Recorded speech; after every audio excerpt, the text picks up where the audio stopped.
আসসালামু আলাইকুম রহমতুল্লাহ। আশা করি সবাই ভালো আছেন এবং দোয়া করি যাতে সবাই সবসময় সুন্দর ও সুস্থ থাকে।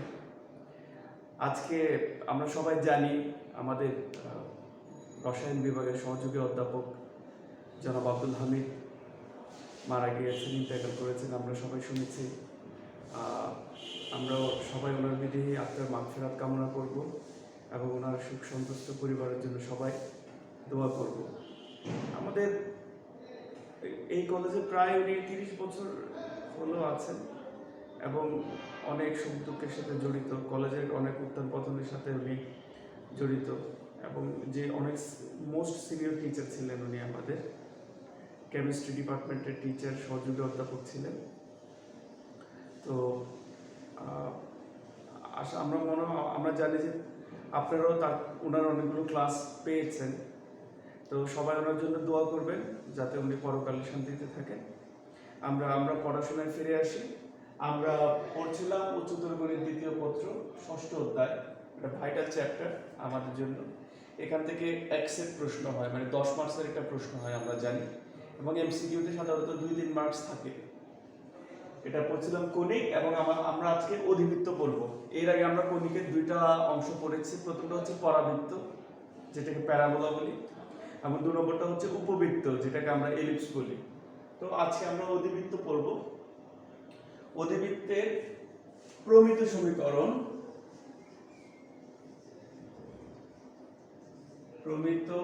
সমীকরণ, হচ্ছে x² divided by a² minus y² divided by b² equals to 1। আমরা জানি উপবৃত্তের ক্ষেত্রে এখানে প্লাস হতো, অধিবৃত্তের ক্ষেত্রে মাইনাস হবে। ইকুয়েশন বাকিটা সেম। আমরা একটু যদি চিত্র দেখি,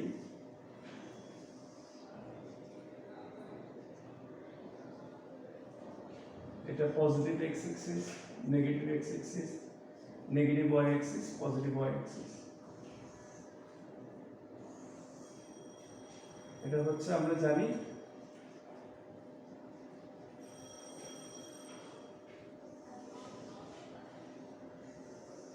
এটা হচ্ছে দ্বিকাক্ষ। এই দুইটা দ্বিকাক্ষ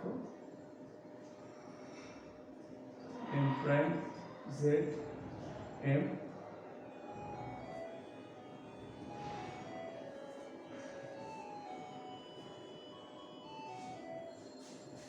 z prime z m z prime.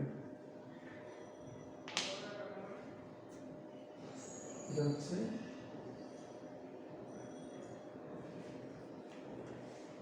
উপকেন্দ্র। আর চলমান কোনো বিন্দু আমরা জানি সেটাকে আমরা pxy বলি, এবং এটা হচ্ছে দ্বিকাক্ষ থেকে তার দূরত্ব। আমরা খেয়াল করলাম পরাবৃত্তটা, অধিবৃত্তটা কেমন হয়। এই অধিবৃত্তের 2টা কার্ভ এবং সেটা দুপাশেই থাকে। তাহলে আমরা 2টা উপকেন্দ্র পাবো, 2টা শীর্ষবিন্দু পাবো। এটা হচ্ছে a প্রাইম। আমরা জানি শীর্ষবিন্দু হচ্ছে রেখাটা অক্ষকে যে বিন্দুতে ছেদ করবে সেটা হচ্ছে শীর্ষবিন্দু, এবং অক্ষদ্বয় যে বিন্দুতে পরস্পরকে ছেদ করবে সেটাকে বলবো আমরা মূল বিন্দু c। এই মূল বিন্দুটা যদি 0 0 হয়,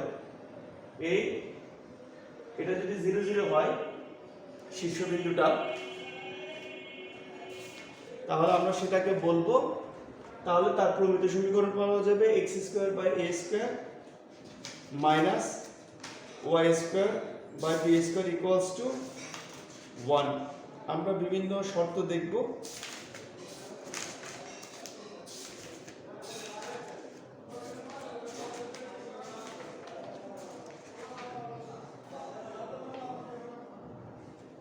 কেন্দ্র, অক্ষত যে বিন্দুতে ছেদ করে সেটাকে আমরা কেন্দ্র বলি। যদি কেন্দ্র 0 0 হয়, অর্থাৎ কেন্দ্র যদি মূল বিন্দু হয়, সেক্ষেত্রে আমরা প্রমিত সমীকরণ পাবো। আর যদি কেন্দ্র মূল বিন্দু না হয়ে অন্য কোনো বিন্দু হয়, সে আলফা বিটা, মূল বিন্দু যদি আলফা বিটা হয়, তাহলে সেক্ষেত্রে আমরা জানি x minus alpha whole square by a² minus y² y minus beta whole square divided by b² equals to 1। যদি কেন্দ্র মূল বিন্দু না হয়ে অন্য যে কোনো বিন্দু হয়, সেটা আলফা বিটা হলে আমাদের এরকম সমীকরণ আমরা পাবো। আমরা দেখেছিলাম উপবৃত্তের ক্ষেত্রে দুই ধরনের ইকুয়েশন হয়, একটা যদি এ বি এর চেয়ে বড় হয় তখন এক ধরনের ইকুয়েশন পাওয়া যায়, যখন এ বি এর চেয়ে ছোট হয় তখন আরেক ধরনের ইকুয়েশন পাওয়া যায়। আমরা এখানে জাস্ট দেখব দুইটা আকার, একটা হচ্ছে x square by a square আগে থাকবে অথবা y square by b square আগে থাকবে। এই দুইটার ক্ষেত্রে আমরা উপকেন্দ্রের স্থানাঙ্ক, উপকেন্দ্রিক লম্বের দূরত্ব, উপকেন্দ্রিক লম্বের সমীকরণ, নিয়ামকের সমীকরণ, কেন্দ্রের সমীকরণ, এগুলো আলাদা আলাদা ভ্যারিয়েশন হবে, আলাদা আলাদা হয়ে যাবে। এটার ক্ষেত্রে একরকম হবে, এটার ক্ষেত্রে অন্যরকম হবে। আমরা সেই জিনিসগুলো একটু দেখব। আমি কিছু কিছু জিনিস লিখে দিচ্ছি, আর বাকিগুলো আপনারা বইতে দেখে নিতে পারবেন।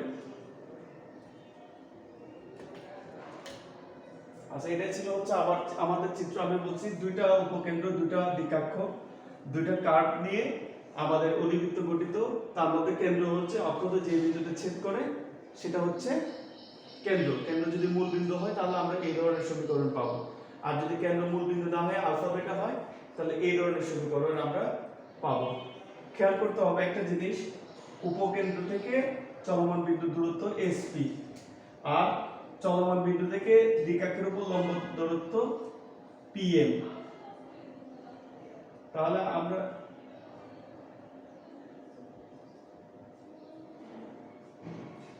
এটাকে আমরা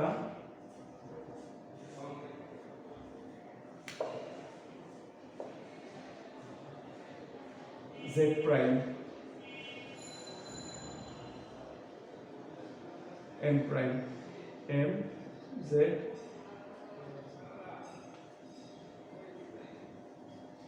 m প্রাইম। আচ্ছা, তাহলে আমরা জানি চলমান বিন্দু,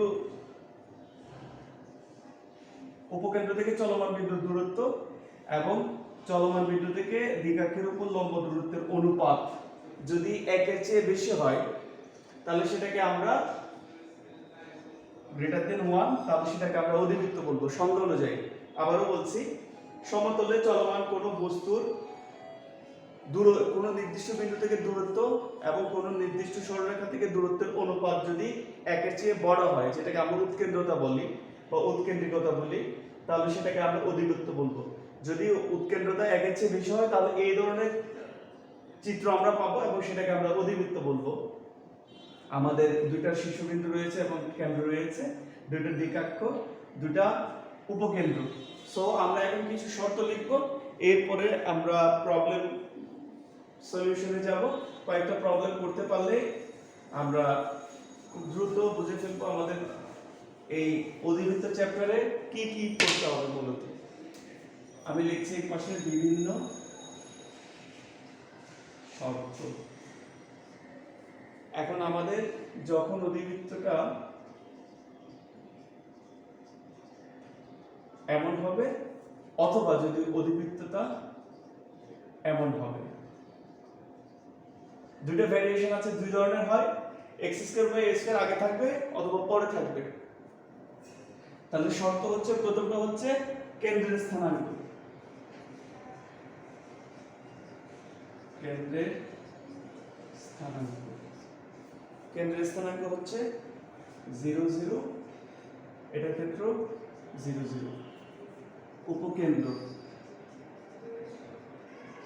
উপকেন্দ্র হচ্ছে প্লাস মাইনাস a e 0, এটা হচ্ছে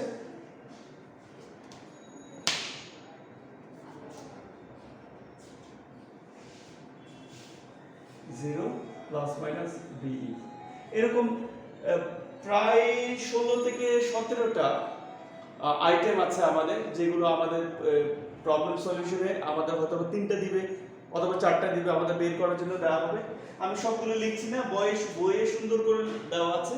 আমাদের জাস্ট এখানে 3টা জিনিস লাগবে, একটা হচ্ছে a লাগবে, b লাগবে, এটা আমরা ইকুয়েশন থেকেই পাবো। এরপর আমাদের e লাগবে, e হচ্ছে উৎকেন্দ্রতা, a এবং b জানা থাকলে আমরা উৎকেন্দ্রতা পাবো।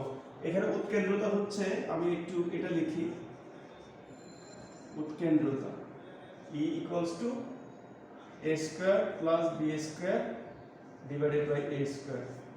আর এই ক্ষেত্রে হবে যখন y square divided by b square বড় হয় equals to b square plus a square b square। এই হচ্ছে আমাদের উৎকেন্দ্রতা। সো আমাদের এই তিনটা জিনিস জানা থাকলে আমাদের যে কোনো আইটেম বা যে কোনো শর্ত দেওয়া হোক না কেন আমরা খুব সহজে বের করে ফেলতে পারবো।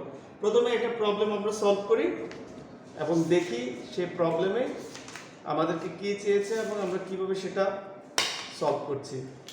আমি প্রশ্নটা লিখতে চাই।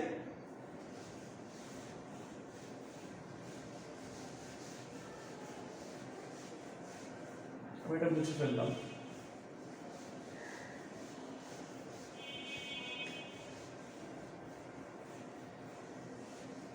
আপনাদের বই এগুলো আরো সুন্দর করে গুছিয়ে দেওয়া আছে।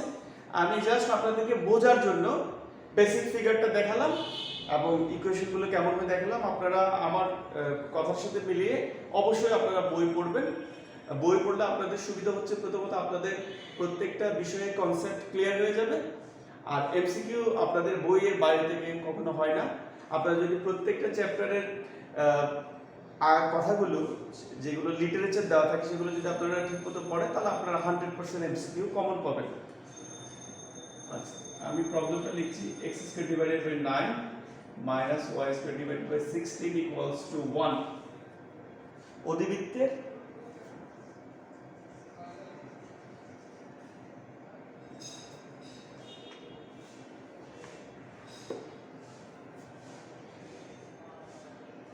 বৃত্তের উপকেন্দ্রের স্থানাঙ্ক উৎকেন্দ্রতা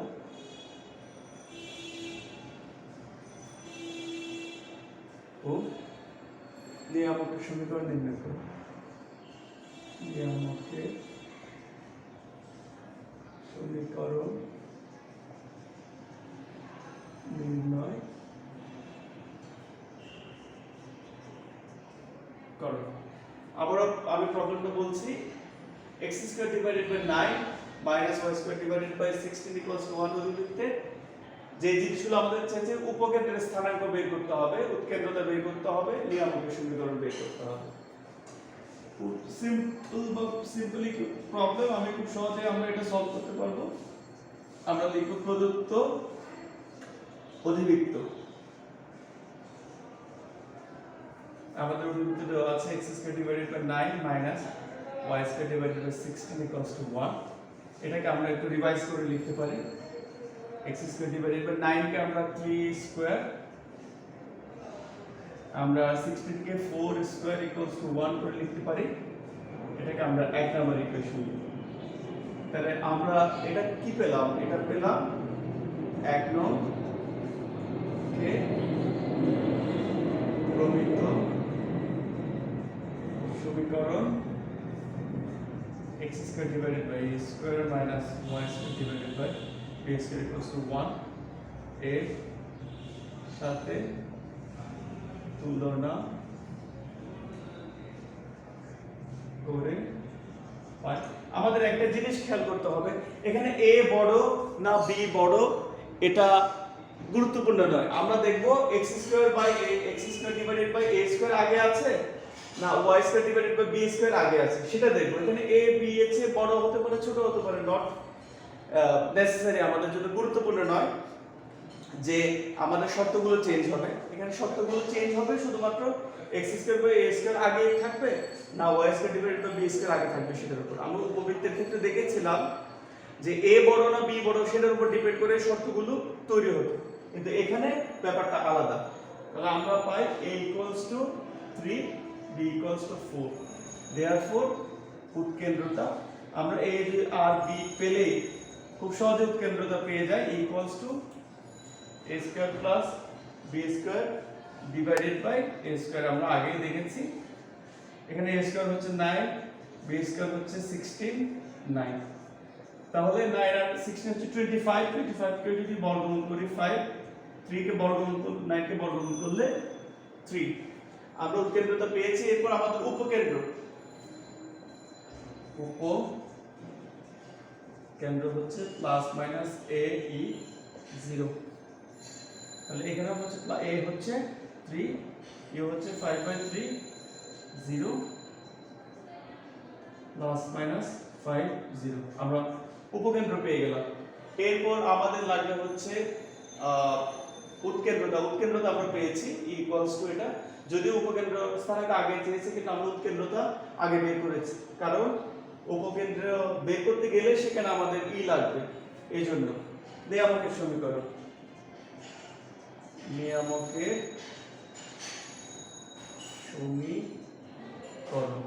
নিয়ামকের সমীকরণ হচ্ছে, আমরা একটু দেখে নিই যে x square by a square minus y square by b square এর ক্ষেত্রে নিয়ামকের সমীকরণটা কেমন হয়। x equals to plus minus a by b, এটা উপবৃত্তের মতোই। x equals to plus minus a হচ্ছে 3, a হচ্ছে 5 বাই 3, তাহলে দাঁড়াবে x equals to plus minus 3 উপরে চলে গেলে 9 5, therefore 3x plus minus 9 equals to 0। এটা হচ্ছে আমাদের নিয়ামকের সমীকরণ। আমরা জানি নিয়ামক দুটো পাবো, এক্ষেত্রে প্লাসের জন্য একটা নিয়ামক হবে, মাইনাসের জন্য একটা নিয়ামক হবে। তো আমরা দেখতে পেলাম কিভাবে খুব সহজেই আমাদের শর্তগুলো বের করা যায়, আমাদের যদি a b এবং e এর মান জানা থাকে। এবং a b এবং e এর মান বের করার ক্ষেত্রে আমাদের একটা জিনিস শিক্ষা করতে হবে, সেটা আমি আগেও বলেছি, x square by a square আগে আছে না y square by b square আগে আছে, সেটার উপর ডিপেন্ড করবে এর ভ্যালুগুলো কেমন হবে সেটা। আচ্ছা, আমি আরো একটা প্রবলেম সলভ করে দিব আজকে।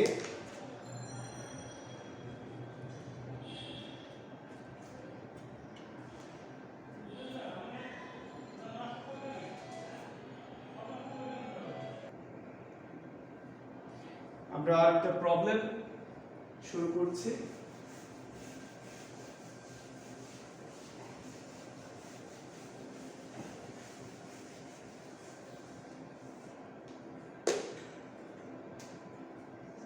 x square minus 3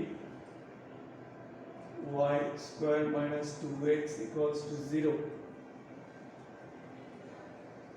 Sorry, no, 8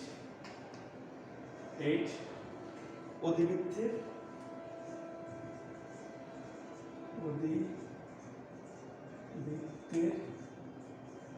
অক্ষের দৈর্ঘ্য। আমরা জানি অক্ষ হচ্ছে দুটা, একটা হচ্ছে আড় অক্ষ, একটা হচ্ছে অনুবন্ধী অক্ষ।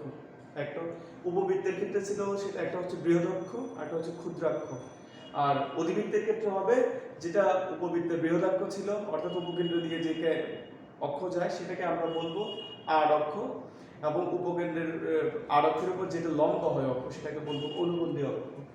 ও অক্ষের দৈর্ঘ্য, উৎকেন্দ্রতা, তারপর আমাদের দেখেছে উপকেন্দ্রের স্থানাঙ্ক।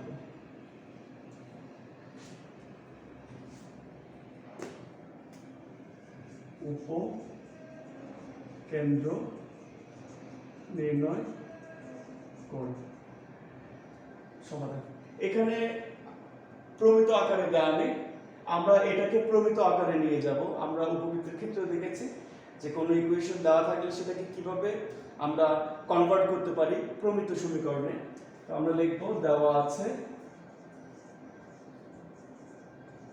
আমাদের যেটা দেওয়া আছে সেটা লিখছি x square minus 3 y square minus 2x equals to 8।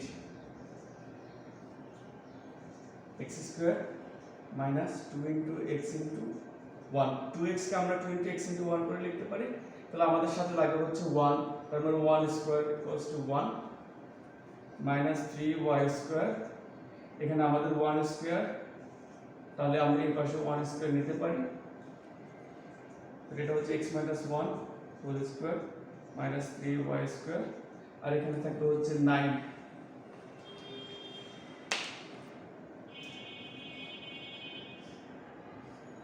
x minus 1 whole square নিচে হবে 9 minus 3y square divided by 9 equals to 1।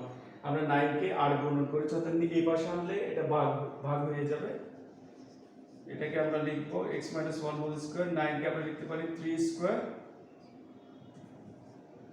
y square। এক্ষেত্রে 3 দিয়ে যদি 9 কে আমরা 9 কে ভাগ করি তাহলে থাকে হচ্ছে 3, আর সেটাকে স্কয়ার করে লিখতে হবে √3 হোল স্কয়ার। আমি আবারো বলছি, যদি 9 কে 3 দিয়ে আমরা ভাগ করি তাকে হচ্ছে 3, যেহেতু আমাকে y² ডিভাইডেড বাই b² এই ফর্মে লিখতে হবে, এজন্য আমরা 3 কে স্কয়ার করে লেখার বুদ্ধি হচ্ছে √3 হোল স্কয়ার। তাহলে √r² কাটা যাবে, 3 থাকবে। আচ্ছা, তাহলে আমরা বুঝতে পারছি এখানে এটাকে 1 নং সমীকরণ যদি দেই। আচ্ছা, 1 নং সমীকরণ এখন দেওয়া যাবে না, এখানে আরেকটা ব্যাপার আছে। যেহেতু আমাদের এখানে x এর জায়গায় x - 1 আছে, তার মানে এটার কেন্দ্র হচ্ছে 0 0 না, অর্থাৎ আলফা বিটা, আমাদের সেটা ধরে নিতে হবে। ধরি x - 1 = x এবং y = y। তাহলে আমরা কি পাবো? therefore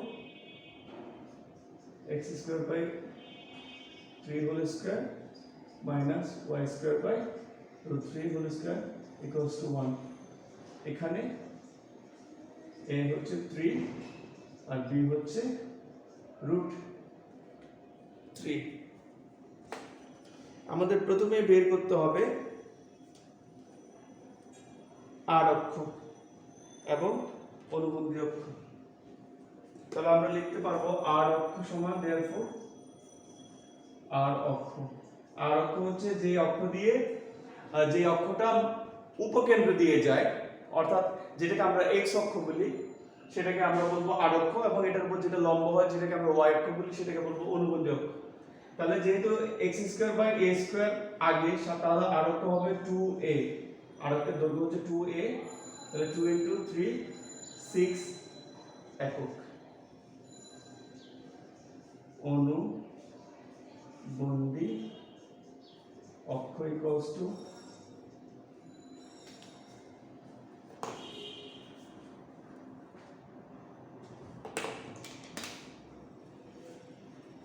2d, তাহলে 2 * √3 2√3 একক। এরপর আমাদের যেটা বের করতে হবে উৎকেন্দ্রতা। উৎকেন্দ্রতা = a² + b² divided by a²। আমরা সূত্র থেকে জানি a² হচ্ছে 9, b² হচ্ছে 3 আর এটা হচ্ছে 9। তাহলে √12, 9 আর 3 হচ্ছে 12 কে যদি আমরা বর্গমূল করি তাহলে আমরা পাবো 4√3 2√3 আর এখানে হবে 3। আমরা জানি 12 হচ্ছে 4 * 3, আর 4 * 3 কে যদি বর্গমূল করি, 4 কে বর্গমূল করলে হচ্ছে 2 আর 3 কে বর্গমূল করলে √3, তাহলে আমরা এই পাবো 2/√3 উপকেন্দ্র।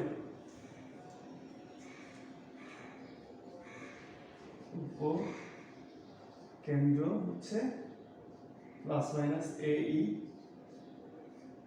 0। এখানে আমাদের যেহেতু x না x - 1, therefore আমরা লিখতে পারি x = ± ae আর y = 0। আচ্ছা, আমরা x সমান লিখতে পারি x - 1 ± a হচ্ছে আমাদের 3 আর e হচ্ছে 2√3/3, তাহলে আর y হচ্ছে y = 0। তাহলে ফাইনালি আমরা পাবো x = 1, এই পাশে প্লাস হয়ে যাবে, ±2√3 0। তাহলে আমরা উপকেন্দ্র পাবো, কেন্দ্র হচ্ছে 1 ± 2√3 0। প্লাস দিলে একটা পাবো, মাইনাস দিলে একটা পাবো। এই ছিল হচ্ছে আমাদের এই প্রবলেমের সলিউশন। আমি বারবার বলছি, যদি ইকুয়েশন সরাসরি প্রমিত আকারে দেওয়া না থাকে, সমীকরণটা যদি প্রমিত আকারে দেওয়া না থাকে বা আদর্শ আকারে দেওয়া না থাকে, তাহলে আমাকে সেটাকে কনভার্ট করতে হবে, অর্থাৎ reducible to the standard form. আমাদের যেটা দেওয়া হোক সেটাকে আমরা ক্যালকুলেশন করে এভাবে আমরা একটা প্রমিত আকারে আনবো, এবং যদি আমাদের জায়গায় x এর জায়গায় অন্য কিছু থাকে তাহলে সেটাকে আমরা ধরে নিয়ে জাস্ট উপবৃত্ত আমরা এই টাইপের প্রবলেম করেছি। এই প্রবলেমগুলো সলভ করার টেকনিক হচ্ছে এটাই। তাহলে আমরা ফাইনালি দেখতে পেলাম a b এবং e এর মান জানা থাকলে আমরা যে কোনো শর্ত এখান থেকে ফুলফিল করতে পারবো। তো সামনের দিন অধিবৃত্তের উপর আমি আরেকটা ক্লাস নেব, এরপর আমি কোণিক শেষ করে দেব। যদি আপনাদের কোনো প্রবলেম থাকে উপবৃত্ত, পরাবৃত্ত বা অধিবৃত্তে, আপনারা অবশ্যই সেটা জানাবেন। আপনাদের যে গ্রুপ আছে গ্রুপে জানাবেন, কমেন্ট করে জানাবেন, অথবা পার্সোনালি আমাকে মেসেঞ্জারে জানাতে পারেন, আমি সলভ করে দিব। আপনারা বইয়ের প্রবলেমগুলো হাত দেবেন, একটু প্র্যাকটিস করবেন, বোর্ডের প্রবলেমগুলোর সাথে সামঞ্জস্য রেখে আপনারা এই প্রবলেমগুলো বেশি বেশি করে সলভ করবেন। এবং আমরা যদি কণিক পুরাটা শেষ হওয়ার পর আমরা কণিকের উপর কিছু এক্সট্রা, বইয়ে নাই এমন প্রায় 5-6টা আমরা চেষ্টা করবো এক্সট্রা সৃজনশীল প্রশ্ন দেওয়ার জন্য আপনাদের, যাতে আপনারা অনুশীলন করতে পারেন। সবাই ভালো থাকবেন, আল্লাহ হাফিজ।